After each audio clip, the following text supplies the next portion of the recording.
कैसे हैं सब लोग। आप आज से 15 साल पहले जब हम स्टूडेंट हुआ करते थे तो इसी रोड से जाया करते थे। और जब आई नो कि जब हम स्टूडेंट होते हैं तब हम एक्सपेक्ट करते थे कोई गाड़ी आएगी और रुकेगी, हमें लिफ्ट करेगी। तो स्टूडेंट्स जन से वो हमेशा एक्सपेक्ट करते थे कि हमें लिफ्ट मिले, तो हम भी लिफ्ट लेते थे।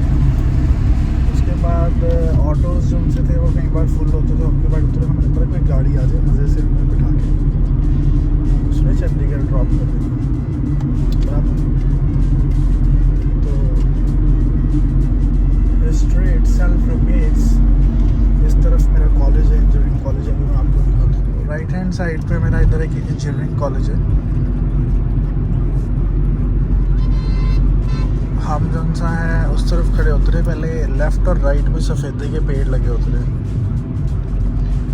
तो सफ़ेदे के पेड़ों की छाया में खड़े होते थे। अभी देखिए कितना मतलब बुरा टाइम आ गया 10-15 साल बाद। लेफ़्ट और राइट पे पूरा इंफ्रास्ट्रक्चर उन्होंने बना दिया, पेड़ सारे काट दिए। Coming back to that point, आज हम कोशिश करते हैं कि कोई बच्चे कॉलेज के बाहर खड़े हों और हमसे लिफ्ट्स मांगे, पर ऐसा नहीं होता। ना तो इंजीनियरिंग कॉलेजेस में आजकल बच्चे हैं और ना ही वो खड़े होते हैं। इसके पीछे भी एक रीज़न है, हर किसी को माइग्रेट होके मूव होना है बाहर, और सारे जन से हैं +2 के बाद हायर एजुकेशन लेने के लिए चले गए। वो देखिए जो ब्लू सा नज़र आ रहा है वो हमारा कॉलेज है, दिखाता हूँ। ये देखिए जूम करके ये ब्लू नज़र आ रहा है, ये पूरा हमारा कॉलेज है। बहुत अच्छा कॉलेज होता है। सो वो ना तो बच्चे हैं ना वो जज्बा इंजीनियरिंग करने का। तो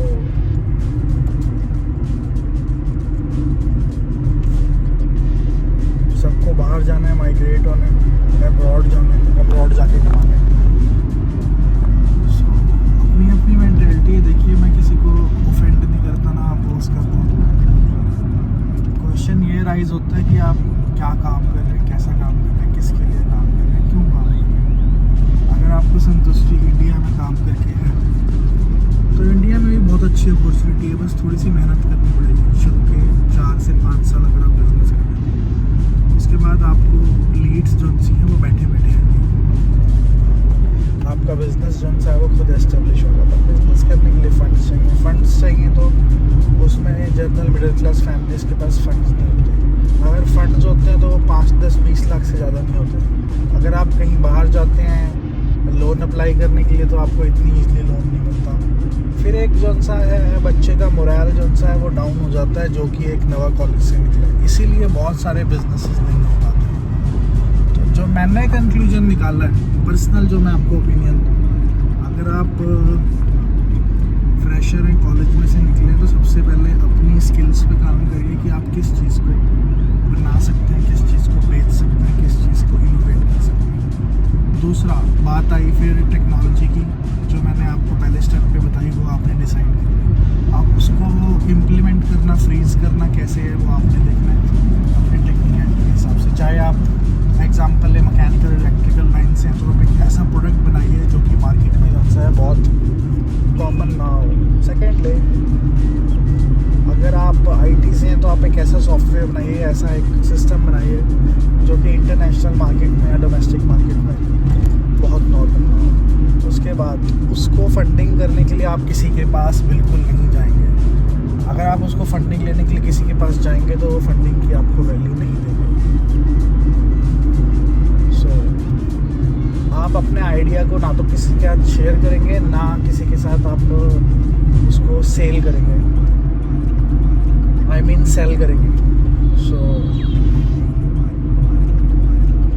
आप अपना आइडिया अपने पास रखेंगे, पेटेंट कराएंगे और डे 1 से स्क्रैच से उसको बेचना शुरू करेंगे। शुरू में आपको 10 लोग मना करेंगे, 20 लोग मना करेंगे, हो सकता है 100 लोग भी हिम्मत नहीं हारनी, चलते जाना। पहला ऑर्डर आएगा 10,000 रुपये, दूसरा ऑर्डर आएगा 5,000 रुपये, फिर हो सकता है ऑर्डर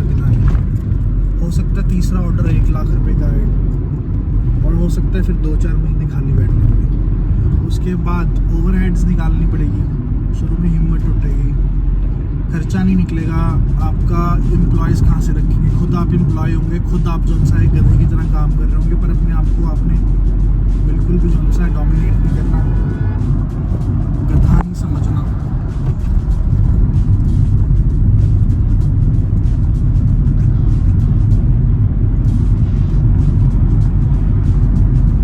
आपने जो सा है थोड़ा सा पेशेंस रखना,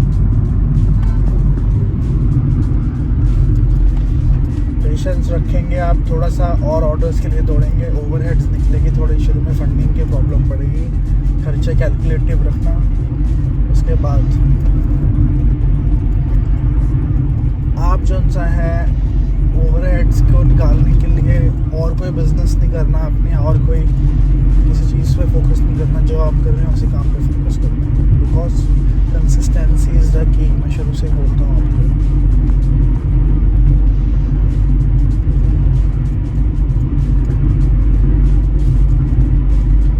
उसके बाद आपने जो भी आपने शोरूम लेना है, दुकान लेनी है, मकान लेना है, फैक्ट्री बनानी है, वो धीरे धीरे करके, एकदम से रातों रात जो सा है वो मैजिक नहीं हो जाता। You have to pay tribute और pay time to your skills in fact, तो आपको करना पड़ेगा।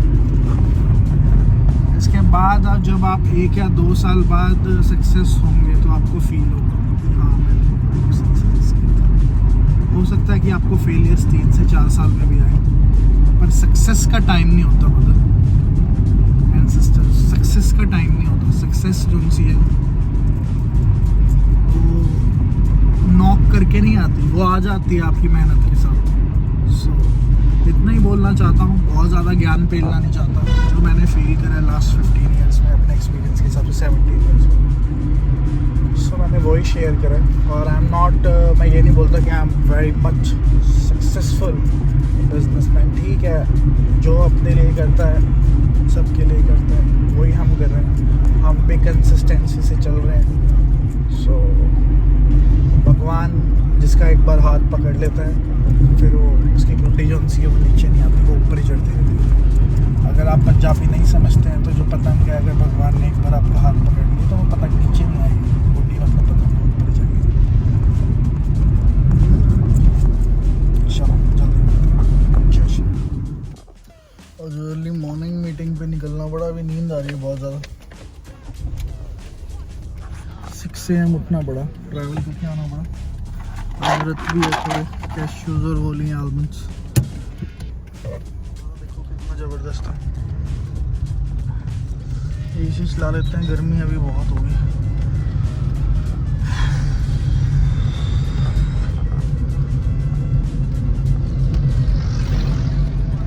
शॉपिंग करने में भी अलग ही मज़ा है, मम्मी लिख के दिया मम्मी ने, और हम आगे करनी होती तो उसके लिए बहुत पेशेंस चाहिए होता है, आपको नॉलेज भी होनी चाहिए।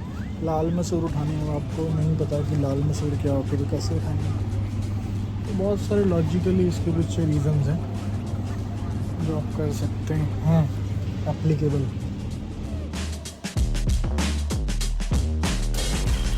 झापा पड़ता है, वो भैया 5 स्टार में जॉब करते थे, उन्होंने ये मुझे खाना भेजा है। इस खाने की कीमत अगर आप बड़े रेस्टोरेंट से लेने जाएँ तो 550 तक पड़ेगा, पर ये सिर्फ जो खाना है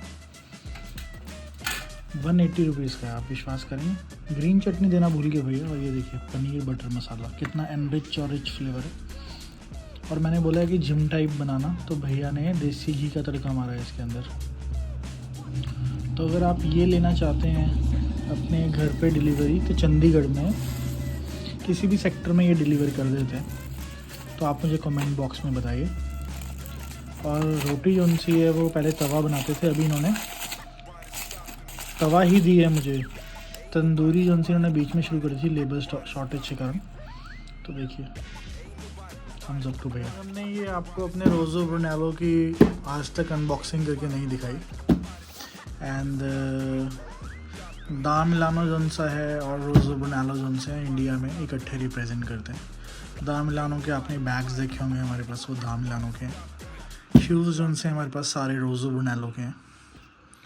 तो अब इन शूज़ को मेंटेन करने के लिए एसेसरीज जो सी आज हम लेके आए और ये एप्लीकेटर कैसे अप्लाई करना है वो आज हम आपको वीडियो में दिखाएंगे। अब रोज़ो ब्रुनेलो जो उनसे स्टार्ट होते हैं शायद आप लोगों को पता होगा, पर मैं आपको बता दूँ। देखिए इसमें कुछ फ्लॉन्ट करने वाली बात नहीं है, पर बहुत सारे लोगों ने मुझसे पूछा कि जो आप शूज़ डालते हैं कौन से ब्रांड के डालते हैं, एंड हमें भी बताइए, लिंक्स दीजिए तो मैं आपको बता दूं। और इसकी जो अप्रॉक्सीमेटली कॉस्ट शुरू हो जाती है, स्टार्टिंग रेंज वो 19,000 से शुरू होते हैं शूज़ की, और मेरा सबसे फेवरेट ब्रांड है शुरू से ही। सो आइए देखते हैं। थोड़े से डर्टी हैं शूज़, तभी इसको क्लीन करेंगे अभी। और इनकी पूरी लाइफ टाइम की वारंटी है, एंड कोई भी इसमें सर्विस होती तो फ्री ऑफ कॉस्ट वो करके देंगे। सो ये हैं इसके चेल्सी बूट्स। ऐसे हमारे पास और भी हैं, मुझे ज़्यादा ब्राउन शेड्स ही पसंद है तो मैं ब्राउन में ही लेता हूँ। हमारे पास ब्रॉक भी है, मॉन्क शूज़ भी हैं, बैली शूज़ भी हैं, तो वो आपको लेटर ऑन दिखाएंगे। अभी ये इसके अंदर क्यों रखते हैं और ये साथ में क्यों देते हैं, जैसे आपके ज्वेलरी के बॉक्सेस आते हैं वैसे इनके बॉक्सेस आते हैं, बिकॉज एक्सपेंसिव शूज़ हैं तो आपस में टक्कर के स्क्रैच ना पड़े। और अभी हम इसको क्लीन प्रोसेस पे डालते हैं। कॉटन लीजिए कोई भी या सॉफ्ट क्लॉथ लीजिए, उसके बाद इसको आप करिए ऑपरेट। जैसे आप देख सकते हैं इसकी मार्किंग इटसेल्फ में बहुत अच्छा मतलब एक्सपोजर है, प्योर लेदर है। इनफैक्ट अगर अदर कंपनीज की बात करूँ, मैं ऑल्डो की बात करूँ या किसी और उसकी बात करूँ, तो अंदर देखिए लिफाफा जौन सा है ये बिल्कुल जो आपका कागज़ है वो भी प्योरली बहुत अच्छा है। थोड़े से मुझे डर्टी लग रहे हैं शूज़, इनको सर्विस के लिए भेजेंगे तो 1 वीक में वापस आ जाएंगे। अंदर से थोड़े थोड़े डर्टी होने शुरू हो जाते हैं। तो ये जो अभी हम क्रीम लाए हैं ये भी दा मिलानो रोज़ो ब्रुनेलो से लाए हैं। ये प्रो केयर है for smooth and leather finishes, suitable for shoes, bag, jackets and leather furnitures. So ज़्यादा कॉस्टली नहीं है ये, 325 रुपीज़ की है लगभग ये, और मेरे हिसाब से 20 से 30 बार लग जाएगी तो आपके पैसे पूरे हो जाएंगे। कंपैरेटिवली शूज़ से कंपैरेटिवली पॉलिश जो सी है न्यूट्रल है, ये कोई भी कलर पे आप मार सकते हैं। जनरली ब्राउन भी थी उनके पास, बट मुझे इसकी डबल शेड ही रखनी है जैसे इसकी है। पॉइंट पे देखिए यहाँ पे डार्क है, यहाँ पे लाइट है, और रिंकल्स भी इससे गायब हो जाते हैं लेदर पे जो पड़ते हैं। चलिए प्रोसेस देखते हैं। सॉफ्ट क्लॉथ से आप अपने शूज़ पहले जो डर्टी है, मिट्टी वगैरह है, डस्ट वगैरह, उसको साफ़ कर लीजिए, उसके बाद ही अप्लाई करिए।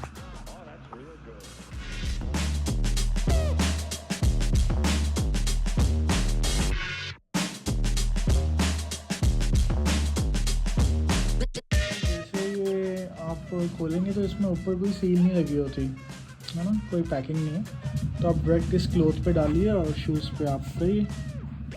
ये अभी मैंने इसमें ले लिया और शूज़ को मैं हल्का हल्का इसको रब करूँगा न्यूट्रल में, और थोड़ा इस पर भी कर लेंगे। चलिए आप देख सकते हैं शाइन जौन सी है बिफोर एंड आफ्टर। सो काफ़ी अच्छे रिजल्ट्स हैं। आप ये पॉलिश 100% ले सकते हैं। सो मैं ब्रांड को प्रमोट नहीं कर रहा क्योंकि मेरा इस ब्रांड से कुछ लेना देना नहीं। सो न्यूट्रल पॉलिश है।